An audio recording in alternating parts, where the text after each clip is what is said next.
Espace TV, le 22h.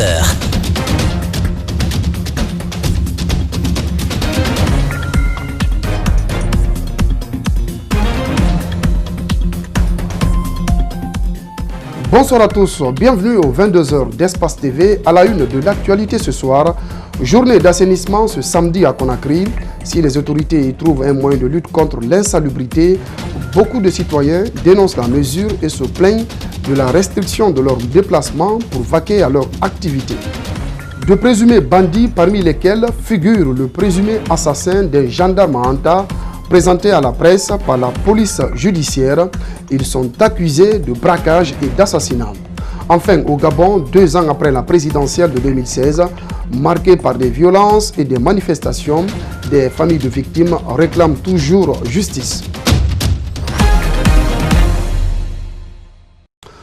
Voilà pour le sommaire, bienvenue à tous. La journée de participation citoyenne à l'assainissement s'est déroulée ce samedi à Conakry.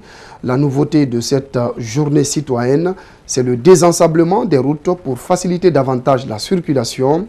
Le ministre des Travaux publics a sillonné les 5 communes de la capitale pour encourager des jeunes et femmes qui ont participé à cette action citoyenne. Mamadou Kalisso, Aboukouré Akourouma. Selon les estimations faites par des spécialistes, Conakry produit par jour 1200 à 1300 tonnes d'ordures. Pour cette journée de participation citoyenne à l'assainissement de la capitale, 6 équipes de travail et 28 camions ont été mobilisés et déployés sur le terrain. Le coordinateur de l'opération est conscient que la tâche n'est pas facile. À Anta, ce matin, à 5 h du matin, c'était complètement dégagé, mais vous avez vu que ça a presque repris encore. Donc, il n'y a pas d'autosatisfaction réellement dans le domaine de l'assainissement, surtout dans le contexte de chez nous, malheureusement. Le ministre des Travaux publics rappelle que le recrutement d'un opérateur privé pour la gestion des ordures est en cours. Il salue néanmoins l'engagement des jeunes et des femmes qui commencent à comprendre que participer à cette journée est un devoir citoyen. Moi, je m'en réjouis à plus d'un titre pour voir déjà l'engagement des jeunes, des femmes. On était tout à l'heure avec la maire de la commune de Kaloum, l'engagement des femmes et des jeunes dans cette commune. Nous saluons cet engagement et nous osons croire que les autres communes vont emboîter dans le pas et que les maires, les élus locaux vont s'impliquer dans cette initiative pour que chaque samedi, de 6 h à 11 h, nous puissions nous retrouver pour rendre notre ville propre. Le fait nouveau dans cette journée d'assainissement, c'est le désensablement des routes qui inonde les usagers de la poussière. Notre objectif, c'est de faire en sorte que tous les axes principaux soient totalement désensablés, soient totalement nettoyés et que les caniveaux qui sont au long de ces routes soient totalement curés et totalement non seulement curés, évacués, mais aussi les caniveaux couverts.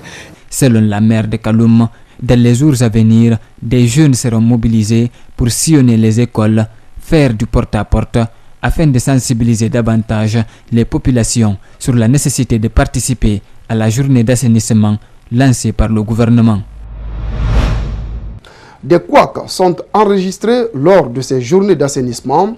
Si les autorités y trouvent un moyen de lutte contre l'insalubrité, beaucoup de citoyens dénoncent la mesure et se plaignent de la restriction de leurs déplacements pour vaquer à leurs activités.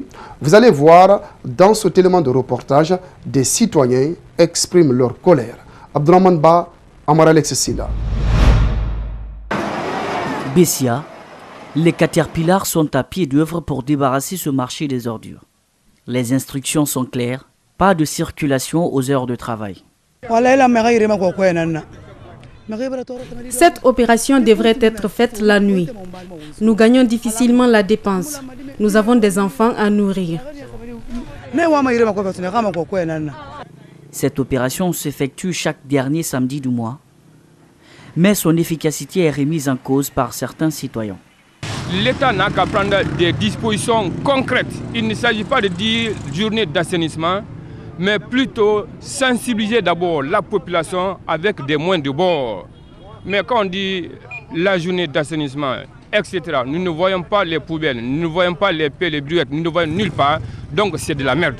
La participation des populations à cette opération est très minime. Pour ce citoyen, La salubrité est un problème commun.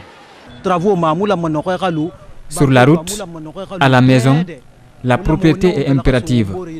Mais pour que cela soit réel, les autorités, les populations, chacun doit assainir de son côté.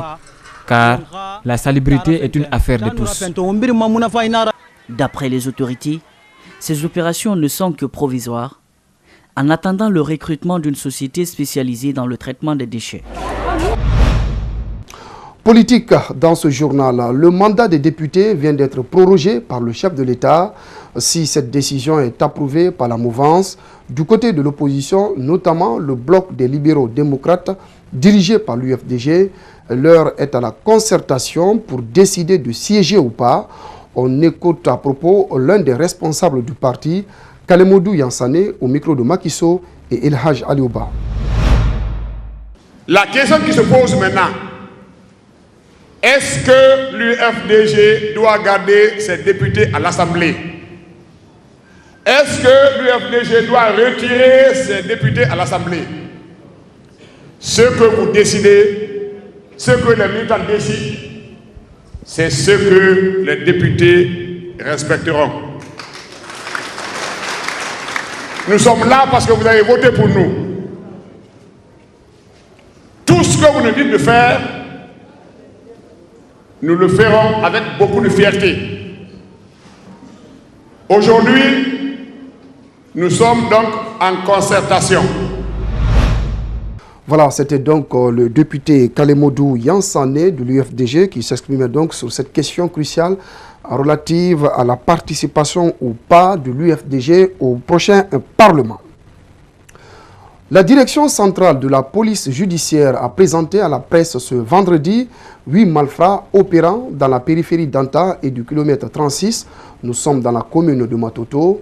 Ces présumés bandits, parmi lesquels figure le présumé assassin du gendarme froidement abattu il y a quelques jours à Anta, opèrent avec des armes à feu et armes blanches sur de paisibles citoyens. Le reportage est signé Mamadou Sadio Baldé, Abdoulaye Kamara. En début de semaine, Alassane Solano, gendarme à l'escadron mobile de Hamdanlaye, a été abattu par des inconnus. Depuis, la division des investigations criminelles, élargie à la division des appuis opérationnels, ont interpellé un groupe de 8 personnes. La DPJ affirme détenir le suspect principal. Mohamed Lamine alias Ginola, qui a été effectivement dénoncé comme le présumé auteur de l'assassinat même du gendarme. Sur les circonstances de l'assassinat du gendarme, la DPJ se réserve de tout commentaire, le temps d'approfondir les enquêtes. Bon, pour des raisons d'enquête étant en cours, on n'a pas encore certains éléments en cavale dans les mains. Nous nous réservons de tout commentaire en ce qui concerne les circonstances dans lesquelles le gendarme a été abattu. Ce groupe opérait dans les périphéries d'Anta et le kilomètre 36. Avant cette opération, d'autres citoyens avaient été victimes. De nos investigations, il ressort que ces malfrats ont l'habitude de faire des opérations d'attaque à main armée, notamment chez les paisibles citoyens. En l'occurrence, M. Gabi Cheikh Sidia, administrateur civil de son État, M. Fodé Amara Souma, contrôleur de police,